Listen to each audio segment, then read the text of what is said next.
natin para sa lagay ng ating panahon ngayong tanghali po ng November 9, 2024 na kung saan sa ngayon ay mas lalo pa na lumakas ang bagyong Nika. Nasa typhoon category na po at taglay na ang lakas ng hangin na umaabot na sa 100 kilometers per hour at bugso na 125 kilometers per hour habang mabilis po ang pagkilos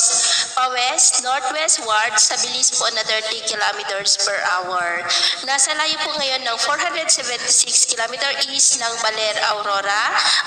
at nagbabanta na po na mag-landfall bukas ng umaga sa may Dilasag, Aurora. Nawirin pa ilang bahagi ng Isabela, Mountain Province at Ilocos Region pero malaking banta pa rin po yan dito po sa malaking bahagi ng Northern Luzon at ilang bahagi po ng Central Luzon. Samantala, 4 po ngayon ang bagyo na nasa karagatan.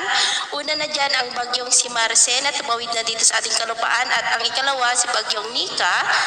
Mayroon din pong mga bagyo sa labas ng ating PAR na pinangalanan na Manji at ang potential na bagyong Ophel na susunod na po kay bagyong Nika. Sa Miyerkules, paglayo ng bagyong Nika ay papasok naman na po ang bagyong Ophel dito po sa ating area of responsibility at nagbabanta na po na mag-landfall sa darating na Huwebes dyan sa may Isabela. Nabanta pa rin dito po sa malaking bahagi ng Northern Luzon. At sa ngayon, dahil po kay bagyong Nika ay nakataas na ang tropical cyclone wind signal number 2 sa northern and central portions ng Aurora sa may Dilasag, Kasiguran, Dinalungan, Dipakulaw, Maria Aurora, Baler, maging sa may Isabela, Quirino, the southern portion of Cagayan sa may Solana, Igig, Peña Blanca, Tuguegarao City, Enrile, maging po sa Nueva Vizcaya, Kalinga, Mountain Province at Ifugao. Signal number 1 po sa nalalabing bahagi pa ng Cagayan, kasama na pong Babuyan Islands, Abra, Ilocos Norte, Ilocos Sur, eastern and central portions ng Pangasinan sa may San Nicolas, Tayug, Natividad, San Quintin, Umingan, Basista, Villasis, Malasiki, San Fabian, Urbis, Tondo, Bautista,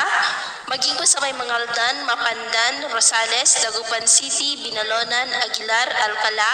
San Manuel, Asingan, Santa Tomas, Pozo Rubio, Santa Maria, City of Ordaneta, Lawak, Mga Tarem, San Carlos City, Manawag, Binmalay, San Jacinto, Bayambang, Calasiao, Santa Barbara, Balungaw, Sison, Lingayen, Bugalyon, Labrador, maging po sa may La Union, Benguet, nalalabing bahagi ng Aurora,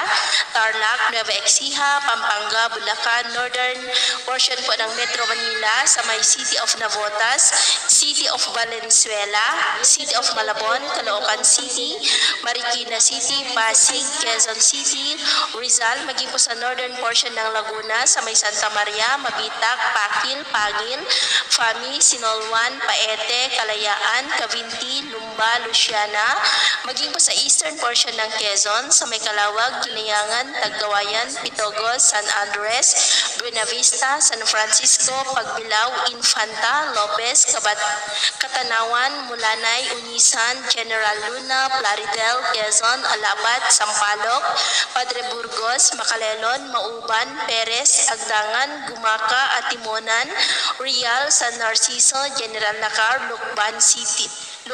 City of Tayabas, Lucena City, kasama na pong Polillo Islands, Camarines Norte, Camarines Sur, Catanduanes, Albay, sa may Malinaw, Tiwi, Bakakay, City of Tabaco, Malipot at Rapu-Rapu. Kaya mag-ingat pa rin po tayo sa mga banta po ng mga pagbaha at pagguho ng lupa. At sa nalalabing bahagi po ng ating bansa, generally fair weather naman, maliban lamang sa tsansa ng cloudy skies with isolated rain sa ilang bahagi, dulot ng mga localized thunderstorm. At sa atin naman pong mga baybayin, dahil po sa bagyo ay iwasan na muna natin ang papalaot sa silangang baybay ng Luzon dahil ang mga alon dyan ay posible po na aabot hanggang sa 3 to 5 meters height. Kaya hanggat maaari ay iwasan na muna natin ang papalaot dyan sa mga may kulay pula para mas makaiwas sa mga sakunang